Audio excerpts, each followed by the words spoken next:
Good morning, everyone. My name is Disrenan Dumayan. Putol ka din, putol video kay sa Our bakit topic is millennials and millennials, ethical challenges and responses.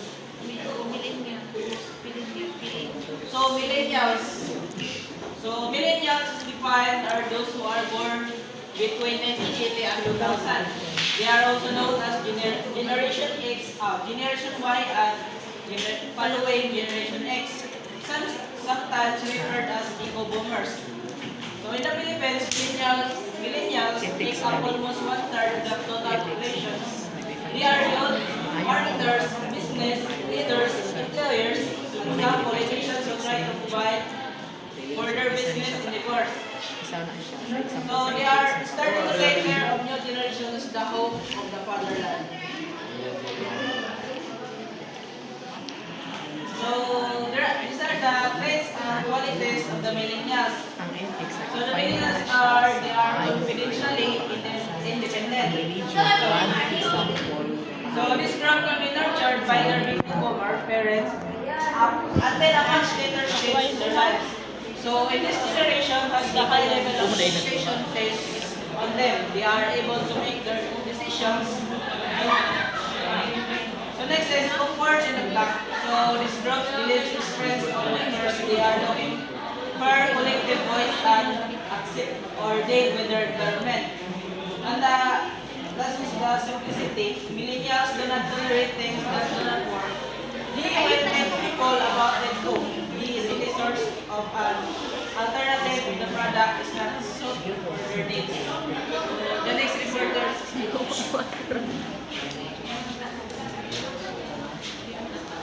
So, good morning everyone. I am Angel Gates Malinog and I will be taking the report. So, muna siya ang mga traits and qualities of millennials. Next is they want to experience engaging business. So, millennials are brighter, engaged with the brand and product provides an experience.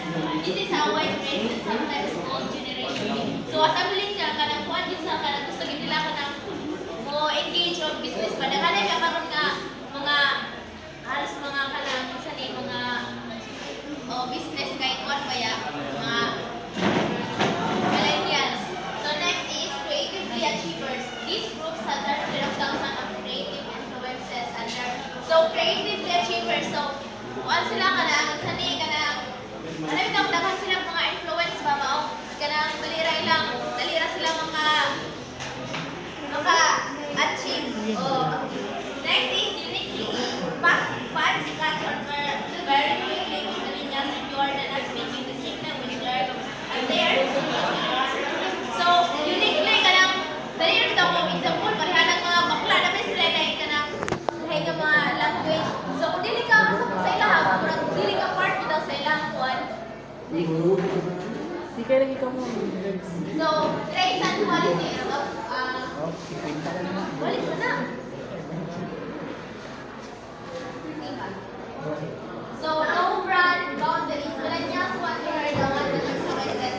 So, ano ba siya kaya? Ang mga millennial kung karoon kay kanang example, kung sa brand dito sa Korea, kinahanglan yun maka-on sila kay dili ka maka-appeal, dili mo ka bilaw. So, multitask or millennials have pros and cons of. So, ang mga millennial kung karoon kay grabe ka kuwan, pareha ng multitask ka kanang example kanang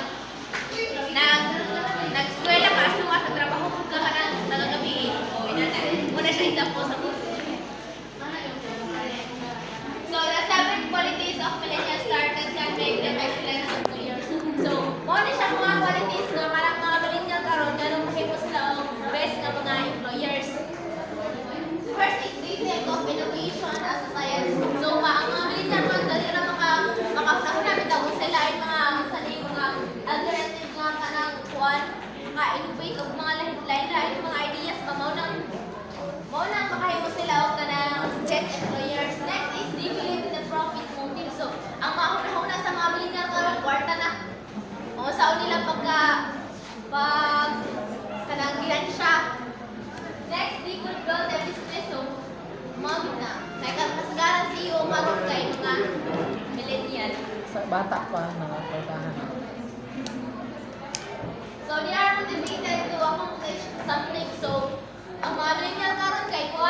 kuan kanang Slide low. Oo, kanang kinahanglan gid lang kung sa ilang gusto ma. Manikamak gid sila para makuan. So bureaucracy more than serious what about the culture education techniques. So ang mga kuan karon kay kanang bitaw bisag grabe na dili mo ka 50-50 ka kay kuan diha ko kasagalan diha ko bisag kuan. So they will put some much of the agriculture. Every company owner wants to more everything. So karon kay kanang bitaw naghanay sa day. So karon kay kanang bisag Mga bagong to. ang mga kuan bitaw katong mga bisag dili kuan sa kanang authentic pa. Kanang especially kung makuha na sila sa kanang sa environment ni like kuan kay dili man mo ka maka-adapt sa ilang kuan. Kanang dili ka maka-adapt sa unsay nauso ka dili kurang dili ka bilong. So they want to lay the anvil on and we all need more leaders. So mga militaw karon kay grabe ka community. Gusto niya nga kanang kuan para mga 50% nga gusto niya mahimaw ka lang sa diba? Leaders, kasagaran. Hindi kayo nagka-report man. Ay, si Daddy.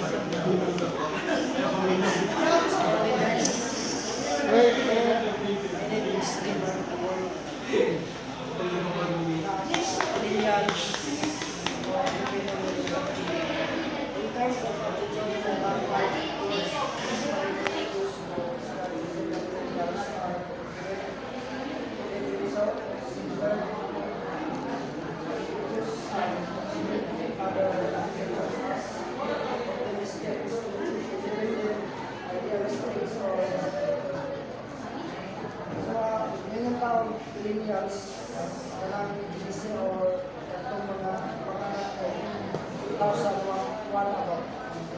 Millennials. So ang mga millennial daw kasi ay dapat na terms para describe as millennial. Best Asian movie. Best Asian movie with Nag-lista ka na siya. Oh, wait. Best Asian movie.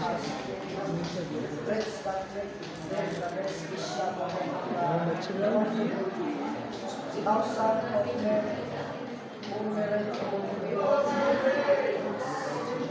admitted that Philippines movie have the best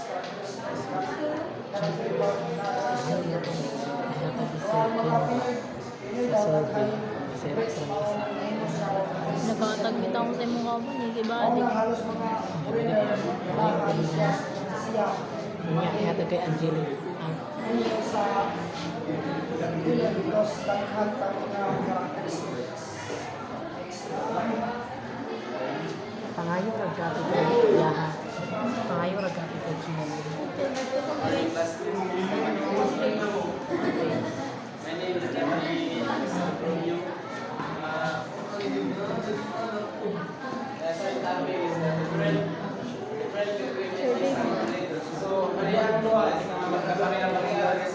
Kenapa ya?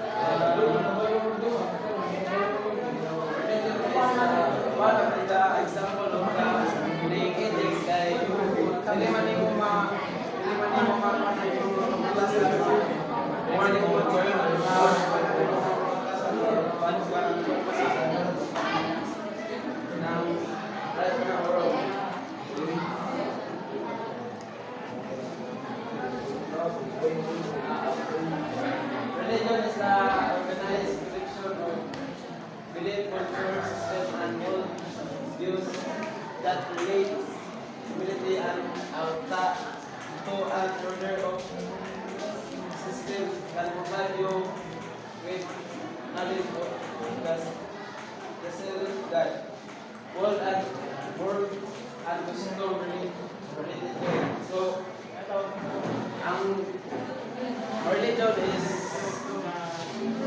magani ang the best yung nga kay dili ka mo dili ka mo sunod hindi ka mosunod iban or sa mga kuan wala gid kay kanang tinuod nga okay kay kanang siguro nakadres sa kalibutan or murag ko bitaw kay kuan murag kay mga batasan na or pares ka well then ang ethics is the branch of Exodus is also paid that involves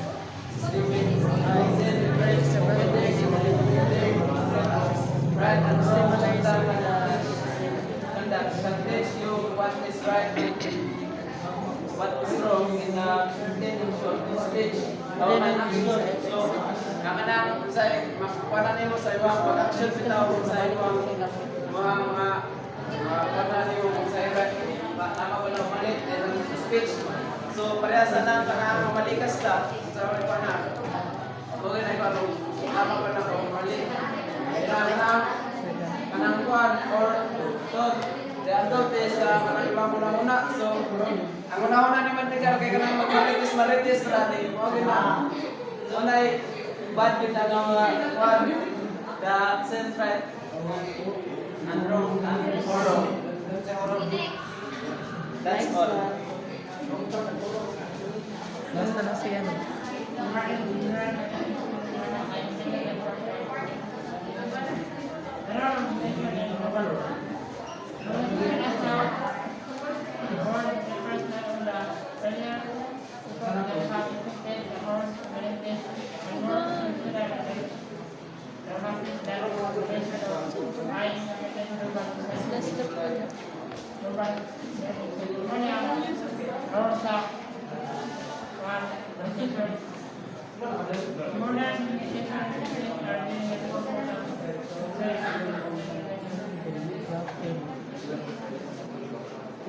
Sayang.